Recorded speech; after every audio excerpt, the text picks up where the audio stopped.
Mais um episódio desse projeto particular de educação permanente. Hoje eu vou falar por que a posição prona, né, é importante nesses pacientes graves do Covid. O que é a posição prona? Né? A posição prona nada mais é do que eu colocar o paciente de decúbito ventral, ou seja, de barriga para baixo. Esse estudo, publicado no New England, um estudo chamado Estudo ProSERVA, com a comprovação de que o prona de fato funciona para diminuir a mortalidade dos pacientes com síndrome da angústia respiratória aguda. Mas a gente acaba se perguntando por que colocar esse paciente em decúbito ventral ou na posição prona. Nessa representação aqui está a parte anterior do pulmão e aqui, quando a gente gira, a gente percebe a parte posterior do pulmão. Em decúbito dorsal, ele adota esse tipo de posição e o ar tende a ventilar melhor a parte anterior do pulmão. O paciente, quando colocado em decúbito ventral, o ar tende a entrar pela traqueia e ventilar a parte posterior do pulmão, como representado nessa imagem aqui. Então, dessa forma, a gente consegue garantir uma melhor ventilação em áreas que anteriormente estavam mal ventiladas, no caso aqui, a parte posterior do pulmão, né?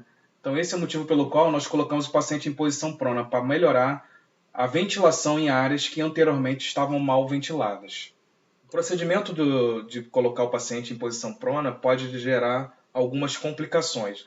Algumas contraindicações para a adoção da posição prona, elas são absolutas, ou seja, pacientes com graves queimaduras, feridas abertas, com instabilidade da coluna torácica, fraturas na pelve, gravidez e arritmias graves não devem ser colocados na posição prona. Bem, observem aqui, né, um paciente grave, né, tem múltiplas bombas de infusão, né, com monitores de monitorização, entubado, com linhas centrais. Quando a gente vai colocar em posição prona, repare que nessa equipe, né, tem três profissionais trabalhando para fazer a mudança para a posição prona, mas eu recomendo que tenham pelo menos 5. Né? Existe um profissional para segurar na cabeceira, né, é importante para poder segurar o tubo, as sondas. É importante também já manter os eletrodos perto, proteger os olhos, né, fazer múltiplas proteções. O próximo passo é colocar esse paciente para o lado, né? É importante preparar lá o braço desse paciente que vai ser virado para o lado. Observe que tem diversos dispositivos que tem que ter muita atenção. Então, bem, o movimento de virada é um pouco dessa forma, né? Então, o paciente é colocado para o lado, você escolhe o decúbito que você vai colocar primeiro. Os eletrodos são colocados, né, para poder garantir a monitorização ao longo do procedimento, então são colocados na região dorsal. E a partir daí, reparem o profissional que está na cabeceira, de preferência o médico, segurando o tubo. É importante também, né, lembrar que esse paciente, ao ser retirado, deve ser feito aí um movimento inverso. Então, os profissionais também têm que ser capacitados tanto para colocar na posição prona, quanto também para retirar. Então, reparem o cuidado com as linhas centrais. Da mesma forma, esse paciente precisa ser colocado de lado, com o braço por baixo, para que consiga se fazer a rotação adequada. Repare a complexidade, né, de que é esse procedimento de colocar esse paciente grave. Quanto mais dispositivo se tem, mais complicado é o procedimento.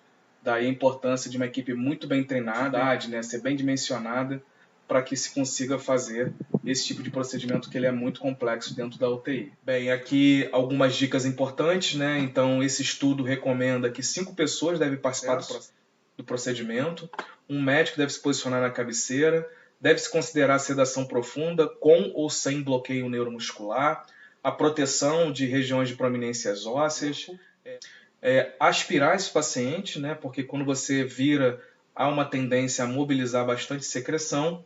E uma dica que eu gostaria de colocar aqui como importante, né, é que essa cama ela pode ser colocada numa posição de Trendelenburg para evitar aí o edema facial, né? Que a posição dos braços e da cabeça devem ser invertidas a cada 2 horas, né, para evitar também o risco de lesão nesse tipo de paciente. Bem, pessoal, era isso que eu gostaria de abordar hoje. Aqui sigam-me no canal do YouTube, Rodrigo de Jesus, ou no Instagram, @RodDeJesus. Até a próxima. Muito obrigado aí pela atenção de todos.